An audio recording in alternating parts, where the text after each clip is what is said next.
Hello everyone, नमस्कार। हमारे YouTube channel में आपका हार्दिक स्वागत है। दोस्तों, आज की वीडियो में हम जानेंगे साल 2025 में माघ महीने में आने वाली सकट चौथ या तिल चौथ का व्रत कब है, 17 जनवरी या 18 जनवरी। ये कन्फ्यूजन दूर करेंगे, जानेंगे सही तिथि, गणेश जी की पूजा का शुभ मुहूर्त, चंद्रोदय का समय, पूजा विधि और सकट चौथ व्रत कथा। साथ में जानेंगे सकट चौथ व्रत के नियम और इस दिन किन चीज़ों का दान करना चाहिए। दोस्तों, पंचांग के अनुसार माघ महीने के कृष्ण पक्ष की चतुर्थी साल की सबसे बड़ी चौथ मानी जाती है। इसे कई नामों से जाना जाता है। इसे तिल चौथ, तिलकुटा चौथ, माघी चौथ, लंबोदर संकष्टी, कई नामों से इसे जाना जाता है। और ये दिन भगवान गणेश जी की पूजा अर्चना को समर्पित है। इस दिन महिलाएं अपने संतान की लंबी उम्र के लिए निर्जला उपवास रखती हैं और संतान प्राप्ति के लिए भी ये व्रत किया जाता है। तो आज की वीडियो में हम जानेंगे साल 2025 में सकट चौथ व्रत कब है, पूजा का शुभ मुहूर्त, चंद्रोदय का समय, पूजा विधि और सकट चौथ व्रत की कथा और इस व्रत के नियम। तो दोस्तों, वीडियो शुरू करने से पहले आपसे एक खास बात, अगर आप इस चैनल पर नए आए हैं और पहली बार आए हैं तो इस चैनल को सब्सक्राइब कर दीजिए और बेल आइकन बटन प्रेस कर दीजिए ताकि आने वाली वीडियो देख सकेंगे आप सबसे पहले। और जिन्होंने मेरा चैनल सब्सक्राइब कर दिया है उनका दिल से आभार, बहुत बहुत धन्यवाद। दोस्तों, इसी तरह मेरे चैनल के साथ जुड़े रहिएगा और अपना प्यार हमें देते रहिएगा। वीडियो को अंत तक जरूर देखिएगा ताकि कोई भी जानकारी छूट न जाए, क्योंकि दोस्तों आधी अधूरी जानकारी से पूरा लाभ नहीं मिलता है। इसलिए हमारे साथ अंत तक बने रहिएगा। तो आइए शुरू करते हैं। दोस्तों, इस वर्ष सकट चौथ, जिसे तिल चौथ के नाम से भी जाना जाता है, 17 जनवरी को ये व्रत किया जाएगा। इस पावन दिन पर भगवान गणेश और चंद्रदेव की पूजा का विशेष महत्व है। इस व्रत को रखने से संतान के लिए लंबी आयु, सुख और समृद्धि का आशीर्वाद मिलता है। और इसे तिलकुट चौथ, माघी संकष्टी चतुर्थी के नाम से जाना जाता है। तो सबसे पहले बात करते हैं सकट चौथ व्रत की सही तिथि क्या है। दोस्तों, साल 2025 में सकट चौथ का जो व्रत है वो 17 जनवरी शुक्रवार को रखा जाएगा। चतुर्थी तिथि 17 जनवरी को प्रातःकाल 4:06 पर शुरू होगी और 18 जनवरी को प्रातःकाल 5:30 पर चतुर्थी तिथि समाप्त होगी। अभिजीत मुहूर्त दोपहर के 12:04 से दोपहर के 12:51 तक है और गोधूली मुहूर्त शाम के 6:16 से शाम के 6:40 तक है और चंद्रोदय का समय 17 जनवरी को रात्रि के 9:09 पर है। आइए जानते हैं संकष्टी चतुर्थी व्रत की पूजा विधि। दोस्तों, सकट चौथ के दिन सुबह जल्दी उठें, स्नान करने के बाद शुद्ध वस्त्र धारण करें और सबसे पहले सूर्य देव को जल का अर्घ्य दें। इस दिन अगर आप व्रत रखते हैं तो लाल, हरे, पीले रंग, इनमें से किसी भी रंग के वस्त्र पहने, लेकिन काले और नीले रंग के वस्त्र न पहने। और फिर घर के मंदिर में एक चौकी के ऊपर लाल रंग का वस्त्र बिछाकर गणेश जी की प्रतिमा स्थापित करें और गणेश जी को जनेऊ, कुमकुम, अक्षत, फूल, मिठाई, फल और तिलकुट का भोग लगाएं। प्रतिमा के सामने घी का दीपक जलाएं और गणेश चालीसा का पाठ करें और सकट चौथ व्रत कथा जरूर पढ़ें या सुनें, तभी आपका व्रत पूर्ण माना जाता है, वरना आपका व्रत अधूरा रह जाता है। और फिर रात्रि में चंद्रमा को अर्घ्य देकर व्रत का पारण करना चाहिए। आइए जानते हैं सकट चौथ व्रत के नियम क्या हैं। दोस्तों, सकट चौथ के दिन भगवान गणेश को उनके प्रिय रंग हरे रंग के कपड़े खुद भी हरे रंग के कपड़े धारण करें या लाल रंग के कपड़े धारण करके पूजा का व्रत का संकल्प लें और भगवान गणेश जी को भी हरे रंग के ही वस्त्र अर्पित करें। सकट चौथ के दिन भगवान गणेश को तिलकुट का भोग लगाएं। इस दिन तिल से बनी चीज़ें जैसे कि तिल के लड्डू, तिल से बनी मिठाई, इन चीज़ों का भोग लगाना चाहिए और चंद्रमा को जल का अर्घ्य देने के बाद ही व्रत का पारण करना चाहिए। इसके अलावा आज के दिन भगवान गणेश के मंत्रों का जाप भी करना बहुत शुभ होता है। भगवान गणेश का जो मंत्र है वो इस प्रकार है, ओम गं गणपते नमः। इस मंत्र का आप जाप करें और इस मंत्र का भी जाप आप कर सकते हैं। वक्रतुंड महाकाय सूर्यकोटि समप्रभ निर्विघ्न कुरु मे देव सर्वकार्येषु सर्वदा। अगर आपको ये मंत्र नहीं आता है तो आप ओम गं गणपते नमः इस मंत्र का जाप करें और भगवान गणेश जी को तिल और गुड़ से बने प्रसाद का भोग लगाएं। शाम के समय चंद्रमा को देखकर जल से अर्घ्य अर्पित करें और भगवान गणेश से अपने परिवार के सुख, समृद्धि, स्वास्थ्य की कामना करें। चंद्र दर्शन के बाद व्रत का पारण करें और प्रसाद ग्रहण करें और पूजा पाठ में हुई गलतियों के लिए क्षमा याचना जरूर करें।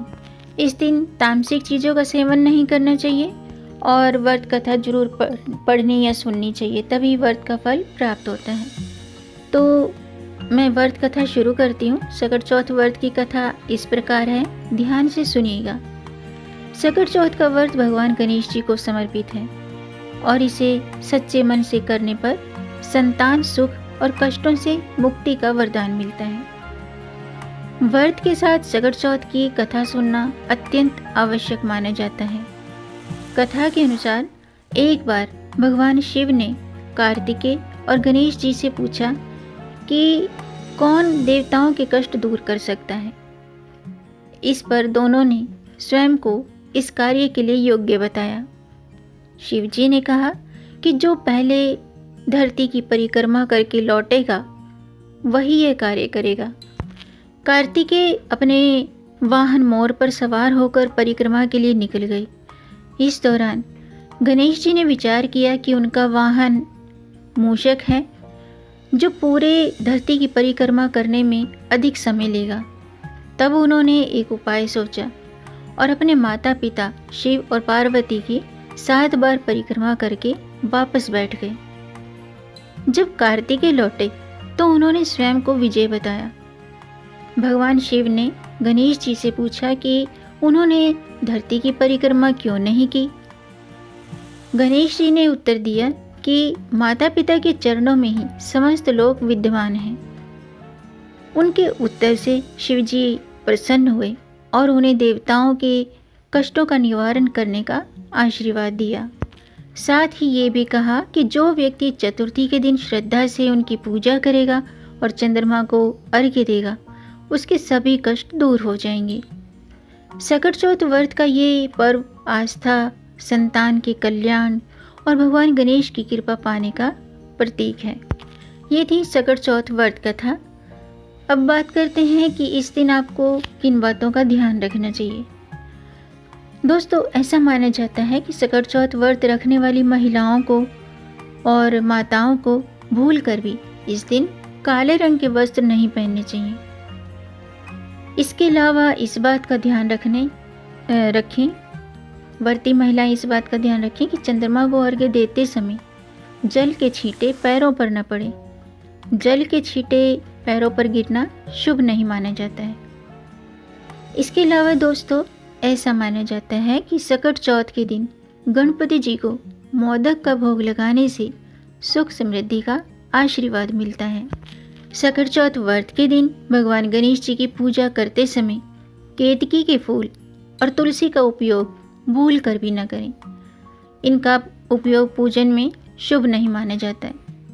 इसके अलावा भगवान गणेश जी की खंडित प्रतिमा की पूजा न करें, ऐसा करना शुभ नहीं माना जाता है। और सकट चौथ का व्रत हमेशा निर्जल किया जाता है। इस दिन कई शुभ योग बन रहे हैं। इस दिन सौभाग्य योग बन रहा है जिस पर मघा नक्षत्र और भव बालवकरण का संयोग रहेगा। इस योग में गणेश जी की पूजा करना बेहद शुभ लाभकारी होता है। इस दौरान हमेशा संपूर्ण सामग्री के साथ भगवान गणेश जी की पूजा करनी चाहिए। व्रत करते हैं तो व्रत की विधि और नियमों का ध्यान रखें। भगवान गणेश जी के प्रिय पुष्प अर्पित करें। गणेश जी को प्रसन्न करने के लिए सकट चौथ के व्रत के दिन आप गुड़हल के फूल, भगवान गणेश जी को गुड़हल के फूल अर्पित करें, गेंदे के फूल अर्पित करें और संभव हो तो कुमुदनी का फूल अर्पित करें। कहते हैं ये फूल गौरीपुत्र गणेश को अति प्रिय हैं। इस दौरान आप कदम के फूल या पारिजात या हर श्रृंगार के फूल का भी प्रयोग कर सकते हैं। भगवान गणेश जी को लाल, हरा और पीला रंग अति प्रिय है, तो पूजा पाठ में इन रंगों का प्रयोग करें।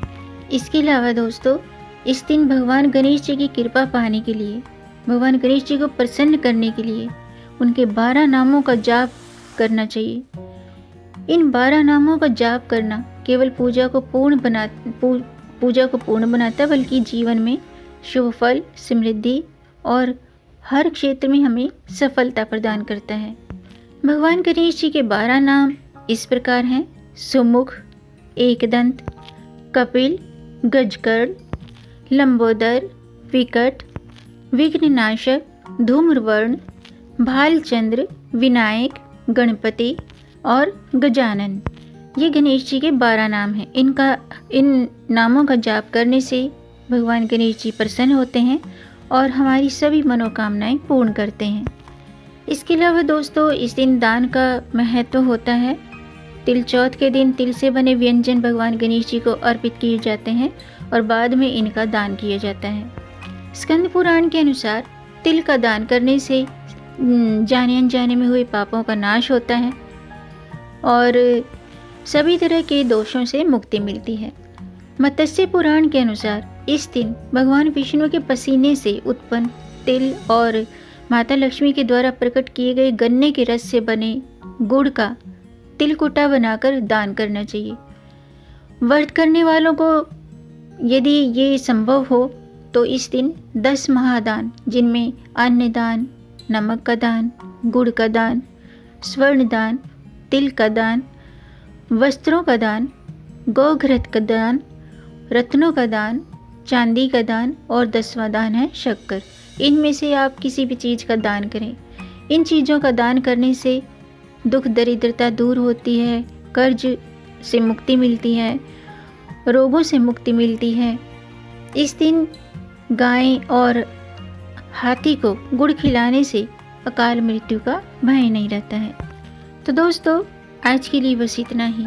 उम्मीद है आपको ये जानकारी पसंद आई होगी।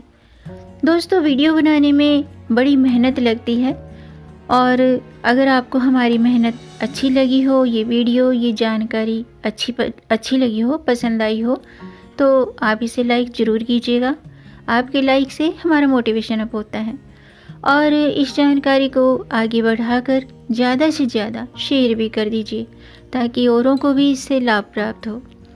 और अगर आपका कोई प्रश्न है या कोई सुझाव है तो कमेंट बॉक्स में ज़रूर लिखिएगा और मेरे चैनल को सब्सक्राइब ज़रूर कीजिएगा ताकि आने वाली वीडियो देख सकेंगे आप सबसे पहले। वीडियो को अंत तक देखने के लिए आपका बहुत बहुत धन्यवाद। मिलेंगे नई जानकारी के साथ, तब तक आप खुश रहें, स्वस्थ रहें, अपना ख्याल रखें और अपनों का भी ख्याल रखिएगा। गणपति बप्पा मोरया। जय श्री हरि, हर हर महादेव।